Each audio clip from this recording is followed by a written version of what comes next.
Intambara ikomeje gukomera no gufata umurego muri Repubulika Iharanira Demokarasi ya Kongo. Ni intambara iri guhuza igisirikare cya Kongo FARDC n'umutwe wa M23. Ubu amakuru aturutse muri Repubulika Iharanira Demokarasi ya Kongo akomeje kubera intambara idasanzwe, ni amakuru avuga ko igisirikare cya Kongo FARDC ndetse n'umutwe wa M23 kuri ubu urugamba rwongeye kwambikana, aho ngo FARDC yongeye kurashisha akajugujugu z'intambara ku mutwe wa M23.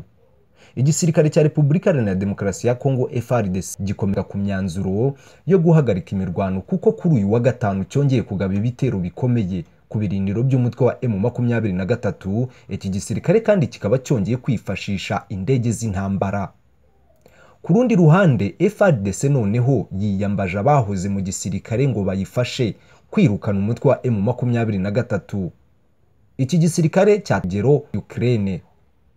Igisirikare cya Repubulika Iharanira Demokarasi ya Kongo FARDC cyaganiriye n'abahoze mu gisirikare kugira ngo bagifashe mu rugamba gihanganyemo n'umutwe wa M23, ngo kuko na Ukraine ikomeje kubikora mu rugamba ihanganyemo n'Uburusiya. Ku rundi ruhande byakomeye mu mujyi wa Goma, abagore bo mu mujyi wa Goma bakomeje kwamagana East African Unity. Aya ni amakuru aturutse muri Repubulika Iharanira Demokarasi ya Kongo akomeje kubera intambara idasanzwe iri guhuza umutwe wa M23 n'igisirikare cya Kongo FARDC. Wifuza kuzajya uhora ubona ama updates tuba twabateguriye, icyo usabwa ni ugukora subscribe ndetse ugakanda no kuri ako kamenyetso k'inzogera kugira ngo ujye ubasha kuba uwa mbere mu kubona inkuru tugenda tubagezaho gatanu kuri gatanu. Reka ntabatindiye dutangirane n'iyi nkuru. Intambara iri kubera muri Repubulika Iharanira Demokarasi ya Kongo ikomeje gukaza umurego. Kuri ubu igisirikare cya Kongo FARDC n'umutwe wa M23 byongeye gucakirana. Kuri ubu urugamba rwongeye kwambikana, aho FARDC yongeye kurashisha indege za kajugujugu z'intambara ku birindiro by'umutwe wa M23. Igisirikare cya Repubulika Iharanira Demokarasi ya Kongo FARDC gikomeje kurenga ku myanzuro yo guhagarika imirwano, kuko kuri uyu wa gatanu iki gisirikare cyongeye kugaba ibitero bikomeye ku birindiro by'umutwe wa M23, aho iki gisirikare cyongeye kwifashisha indege z'intambara, aho izi ndege ngo zarasaga ibisasu biremereye ku birindiro by'uyu mutwe wa M23. Kuva umutwe wa M23 watangaza ko wemeye guhagarika imirwano ku wa kabiri w'icyumweru gishize ku itariki 7 Werurwe, FARDC ndetse n'abambari bayo ntibigeze bahagarika kugaba ibitero kuri uyu mutwe. Uyu mutwe wa M23 wari waravuze ko nubwo wemeye guhagarika imirwano, ariko nta kizawubuza kwirwanaho mu gihe cyose wagabwaho ibitero. N'ubundi uyu mutwe warabyubahirije, kuko uko ibyo bitero bya FARDC byazaga, uyu mutwe wa M23 wirwanagaho. Kuri uyu wa gatanu ku itariki 10 Werurwe, umutwe wa M23 watangaje ko n'ubundi ibyo bitero byakomeje.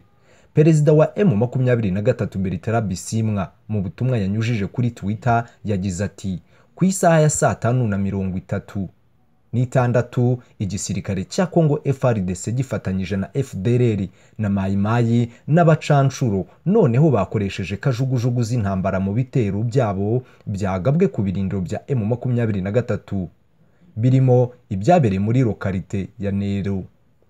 Bertrand Bisimwa yakomeje avuga ko guverinoma ya Repubulika Iharanira Demokarasi ya Kongo ikomeje kugaragaza ko itifuza amahoro, ahubwo yahisemo intambara, kuko imyanzuro yafashwe yo guhagarika imirwano inareba igisirikare cyayo, ariko iki gisirikare kikaba gikomeje kwinangira.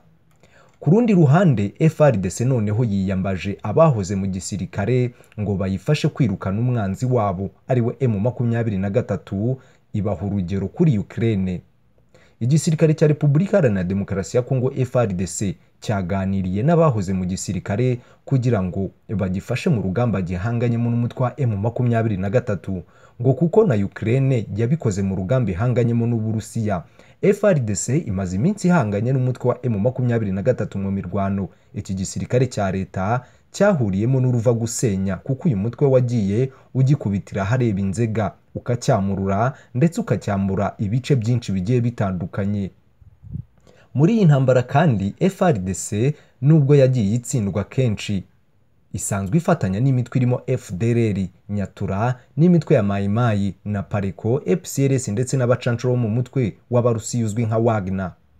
Ibi byatumye benshi banenga guverinoma ya Kongo kubirwanisha imitwe yitwaje intwaro ifite amaraso menshi mu biganza byayo mu kurwanya umutwe wa M23 wo unaharanira impamvu yumvikana kuko urwanya ubwicanyi bukorwa n'iyo mitwe yindi yihuje na FARDC mu kurwanya uyu mutwe wa M23.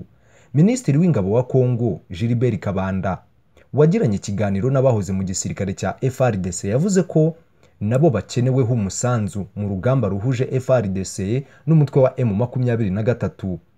Ubwo yari amaze kuganira n'aba bahoze mu gisirikare, Gilbert Kabanda yagize ati: twaganiriye uburyo bafashe igisirikare kwirukana umwanzi ari we M23 ku butaka bwa Kongo.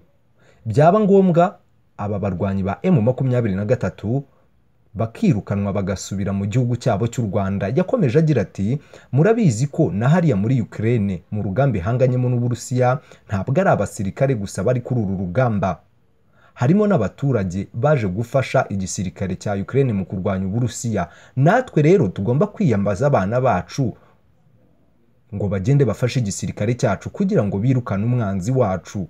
Abasesenguzi kandi bemeza ko aba bahamagariwe gufasha FARDC barimo nabo mu mitwe yitwaje intwaro, dore ko isanzwe n'ubundi ifashe iki gisirikare cya Kongo muri uru rugamba gihanganyemo n'umutwe wa M23. Ku rundi ruhande, abagore bo mu mujyi wa Goma bakomeje kugenda bamagana ingabo za East African Community. Ibi babishingiyeho bavuga ko mu gihe cy'ukwezi kose kurenga izi ngabo zimaze ku butaka bwa Kongo kuba zidashobora guhangana no guhashya umutwe w'inyeshyamba wa M23 umaze kwigarurira uduce twinshi twa Kivu y'Amajyaruguru. Kwizi ngabo ngo zasubizwe iwabo kuko kuva zagera muri Kongo zitigeze zihangana n'uyu mutwe. Aba baturage ngo babona ko izi ngabo ntacyo zibamariye. Nubwo aba bagore basabye ibi, ariko mu itangazo ryasohowe na Lieutenant Colonel Njike Kayiko nk'umuvugizi wa guverineri mu bya gisirikare, yasabye abaturage kutibasira ingabo z'akarere mu buryo ubwo aribwo bwose. Yasobanuye ko abasirikare ba Kenya n'abo Burundi baje Goma basigasira ubwumvikane bwo guhagarika imirwano ya FARDC n'inyeshyamba za M23 yashyizeho umukono. Ibi bibaye mu gihe abayobozi ba Kivu y'Amajyaruguru bakomeje gusaba abaturage gutegereza ibyazanye izo ngabo zigashyira mu bikorwa icyabazanye. Constantin Ndima nawe yahamagariye abaturage gutuza, ahubwo bagafasha igisirikare cya East African Community kuzuza inshingano zacyo no gukora akazi kabo nta yandi mananiza abayeho. Ngayo nguko rero, ayo ni amakuru akomeje kugenda aturuka muri Repubulika Iharanira Demokarasi ya Kongo, akomeje kubera intambara idasanzwe iri guhuza umutwe wa M23 n'igisirikare cya Kongo FARDC.